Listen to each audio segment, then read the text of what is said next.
Olá amigos, sejam bem-vindos para mais um vídeo do canal Atalaiando o Mundo. Pergunta: por que a imprensa, grande parte dela, simplesmente ignora alguns eventos e algumas datas comemorativas? O mundo possui datas comemorativas para quase tudo. Algumas delas nunca ouvimos falar. Outras já são mais famosas. Algumas são inéditas e difíceis de compreender o seu objetivo. Alguns exemplos: o Dia Mundial do Riso, o Dia da Marmota, o Dia do Frevo, o Dia da Pizza, a Festa Tomatina, que é uma festa que tem na Espanha, onde os participantes vão lá para ficar tirando tomates uns dos outros. Uma outra data, o Dia do Gato, o Dia da Toalha, o Dia das Bruxas, Dia Internacional da Felicidade. Enfim, são algumas datas que nós não conseguimos ter ideia para que elas servem. Mas há muitas outras datas comemorativas, talvez algumas sejam ofensivas para uma parcela da população, mas nem por isso deixam de existir. Algumas outras, principalmente as cristãs, que sofrem com a tentativa de serem apagadas da memória popular.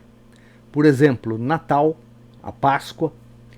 O cumprimento politicamente correto, hoje em dia, para o Natal é boas festas e não Feliz Natal.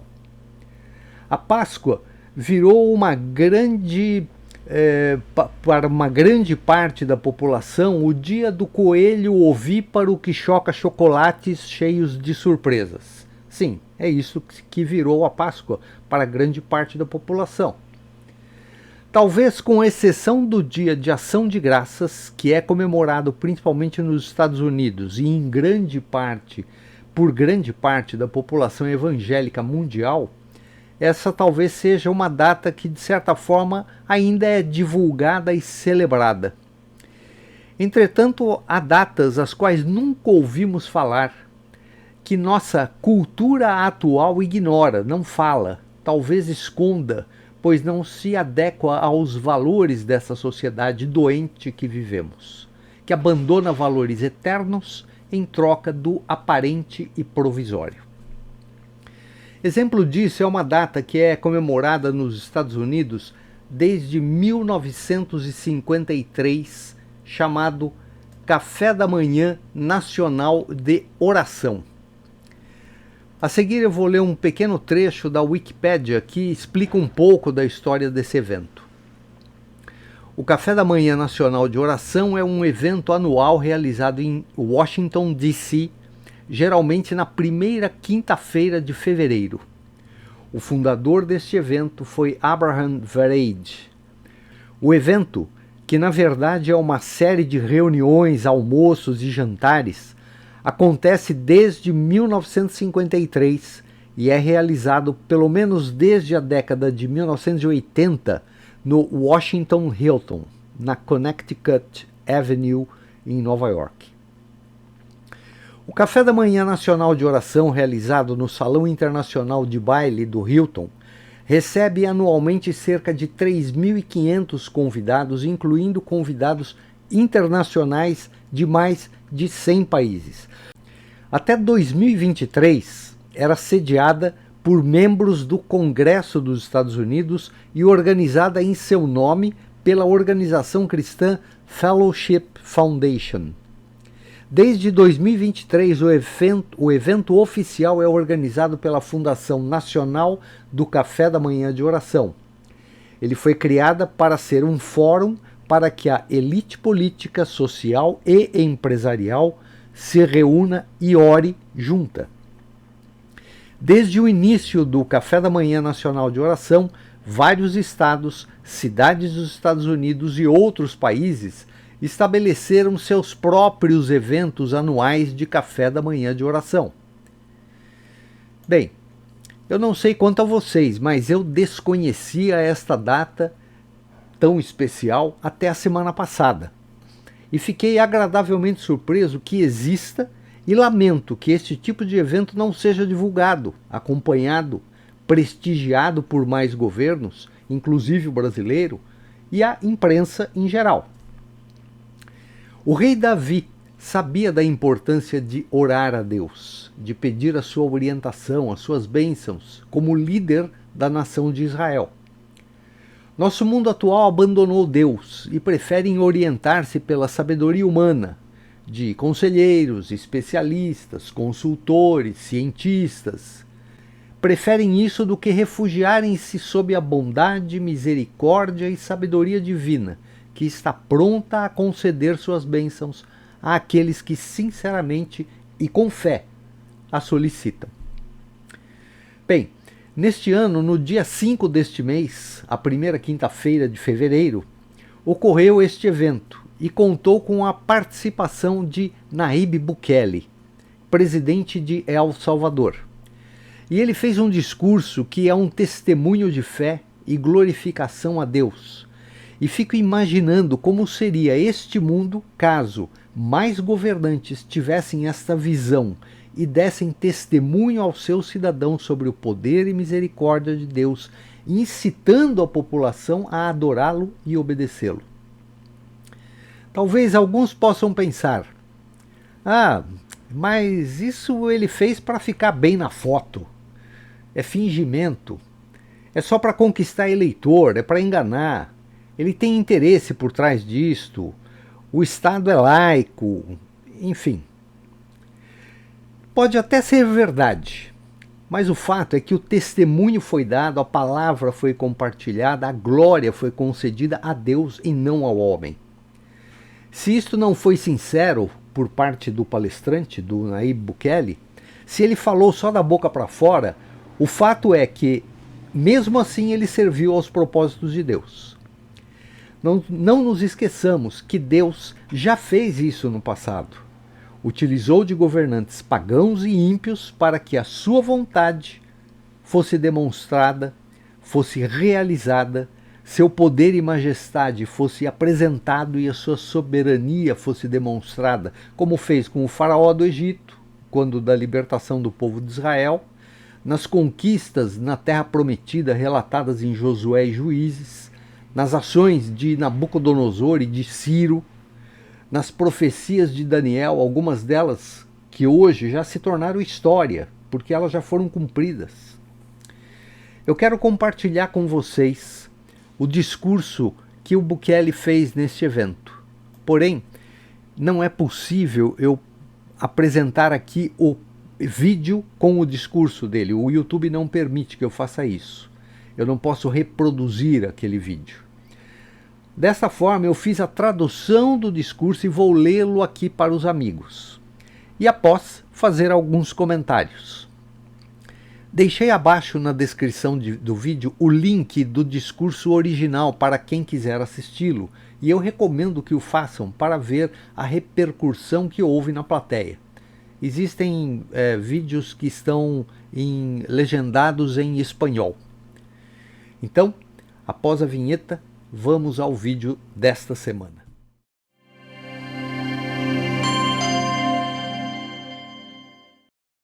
Então, vamos ao discurso que o Nayib Bukele fez neste Dia Nacional de Oração. Bom dia a todos. Honoráveis membros do Senado e da Câmara Federal dos Estados Unidos, distintos convidados nacionais e internacionais, pessoas que estão nos assistindo agora, senhoras e senhores. É uma honra estar aqui hoje junto a líderes desta nação e de outras nações, culturas e realidades. Em um mundo impulsionado por agendas políticas e onde tudo acontece rápido, correndo, fazemos tudo depressa, em alta velocidade e sob imensa pressão, este espaço nos brinda com a oportunidade excepcional de parar e refletir e um momento para recordarmos o porquê fazemos tudo o que fazemos. Porque a liderança não é só administrar, isto é básico, o fundamental, o mínimo para que as coisas andem. mas a verdadeira liderança se trata de apenas uma coisa: tomar decisões. Como líderes, nosso trabalho é tomar decisões todos os dias. Pequenas decisões, médias decisões, grandes decisões, decisões monumentais que influenciam a vida de milhões de pessoas. E isto nem sempre é fácil.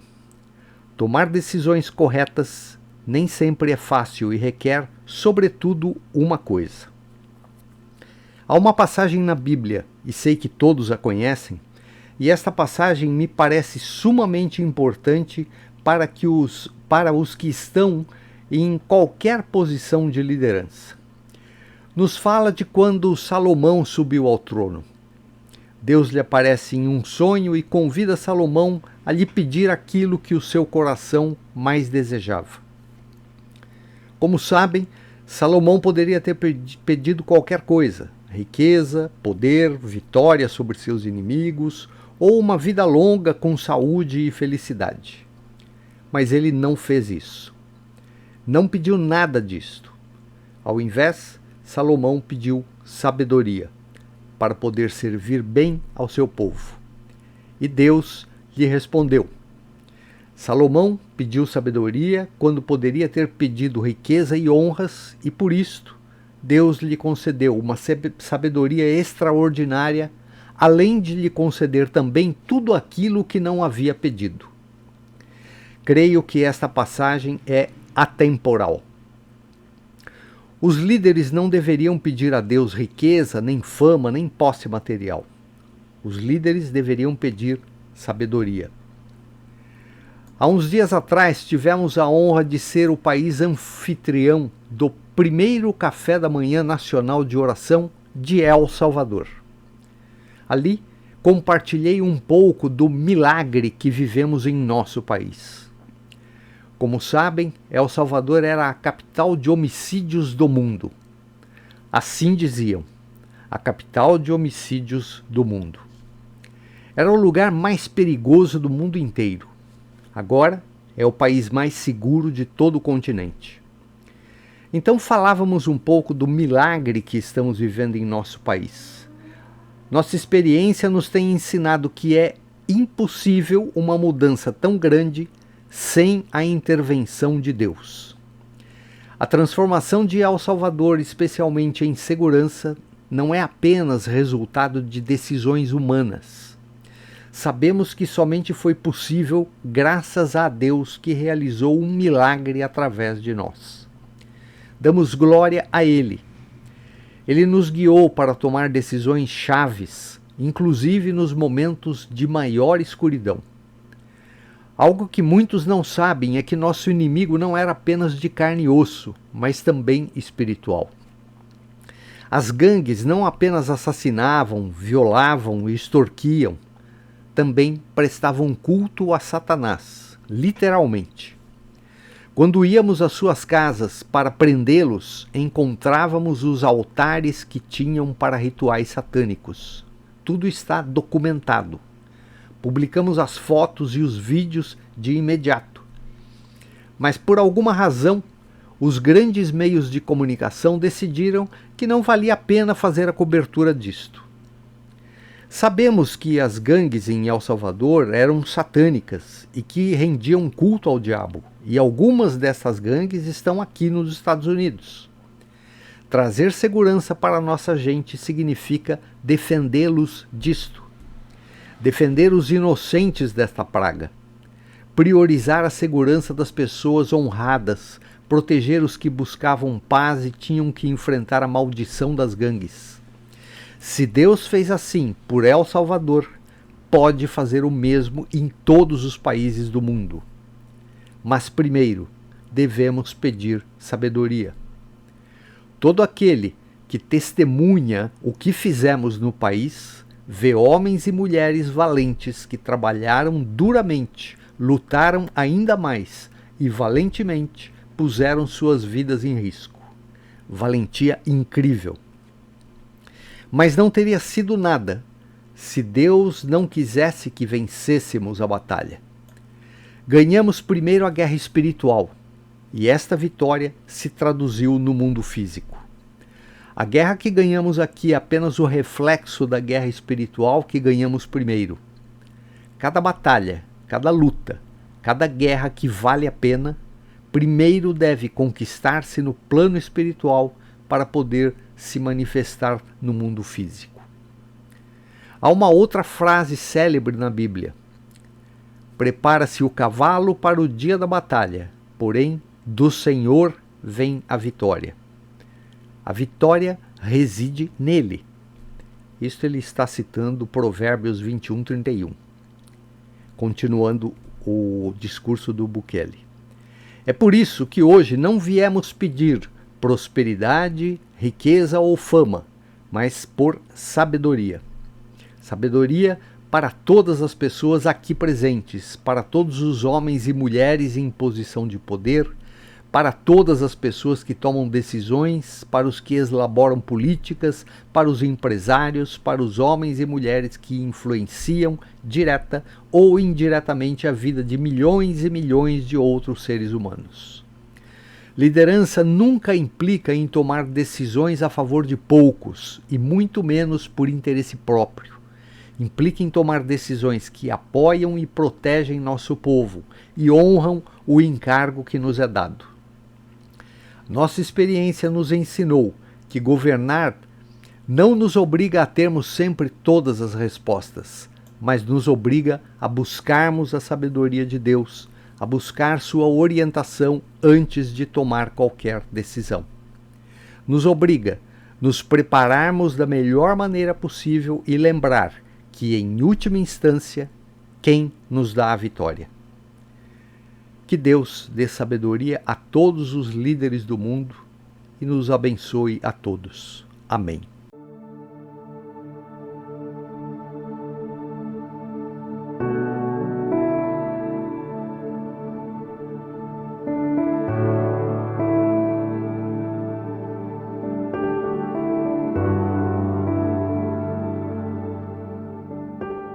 No vídeo anterior, li um trecho do livro do irmão André, quando de sua viagem ao Irã, onde ele presenciou uma praça na cidade, onde se reuniam por volta de 1 milhão de muçulmanos às sextas-feiras para orar. E ele fez uma pergunta, um comentário com o seu colega de viagem, dizendo: o que aconteceria com nossos países, com nossos governos, se os cristãos também se reunissem desta forma semanalmente nas cidades europeias e americanas para orar a Deus? Vejo este testemunho de Nayib Bukele. Qual seria a consequência desta devoção e fé de um povo? Eu não sei se o povo salvadorenho se empenhou também nesta cruzada de oração, mas pelo que foi dito pelo Bukele, os que governam o país se empenharam nisto. E o que aconteceu? As coisas mudaram, os milagres aconteceram, a esperança floresceu. Enfim, Deus manifestou a sua bondade e misericórdia. A situação de El Salvador hoje é muito melhor do que anos atrás, e isto é reconhecido por outras nações do mundo. Basta ver. Há muitas informações na internet e em livros sobre a situação de El Salvador até algumas décadas atrás, que era muito difícil, com muita criminalidade e muita pobreza também. Este Café da Manhã Nacional de Oração, realizado anualmente nos Estados Unidos, é uma iniciativa que infelizmente não é divulgada e não é compartilhada por outras nações, exceto por El Salvador, como testemunhou o Bukele em seu discurso. Pelo menos que eu saiba, não há outras nações que façam este encontro nacional, esse café da manhã nacional para orar. Não tenho dúvidas de que os problemas mundiais que enfrentamos hoje, praticamente em todas as nações, seriam muito menores e fáceis de resolver se povos e governos efetivamente crescem e buscassem a sabedoria divina em oração para auxiliar-nos na resolução de nossas dúvidas, de nossos temores, das nossas incertezas. Bem, mas isto pode iniciar partindo de mim e de cada um de nós. Que Deus tenha misericórdia de nós e nos abençoe. E até o próximo vídeo, se Ele nos permitir.